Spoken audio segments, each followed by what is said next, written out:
Assalamu alaikum урматтуу Дон Кабар YouTube каналыбыздын көрүүчүлөрү жана катталуучулары.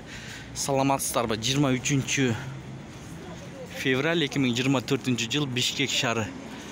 Алдыда кечки курстарды көрөбүз. Доллар 89.60, рубль 0.938, юань 12 сом. Рубль түшүп атат тугандар. Абдан өкүнүчтүү. Бирок кайра көтөрүлүп калышы мүмкүн. Лидер акча алмаштыруу жайын көрүңүздөр. Доллар 89.60, евро 96 сом 50 тыйын, рубль 0.936, дирхам 23 сом 50 тыйын. Бул жерде MKG акча алмаштыруу жайында өйдөрөк экен. Доллар 89.60, рубль 0.945 94 жарым тыйын, юань 12 сом, фунт 100 сом.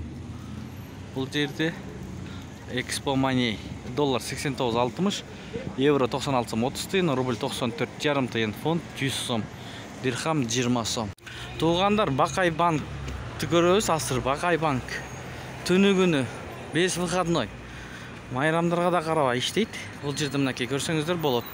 Доллар 89.40, евро 96 сом 80 тыйын, рубль бул жерде 94 тыйын, юань 12 сом экен. Ихсан ЛТДны көрө кетебиз. Бул жерде доллар 89.60, евро 96 сом 50 тыйын, рубль 94 тыйын, юань 11 сом, фунт 109 сом. Фунтту көрүп жаткан бир тугандар барбы? Бул жерде центр акча алмаштыруу жайы жабык, престиж жабык, интер акча алмаштыруусу обменка жабык, потому что рубль түшүп кетти, ошон үчүн болушу мүмкүн. Тугандар, мынакей бренд өчүрүп койгон талисман ачык. Кечиңиздер көңүлдүү улансын. Сиздер менен Дон Кабар каналы болду. Сак саламатта туруңуздар. Тапкан акчаңыздарга береке берген болсун.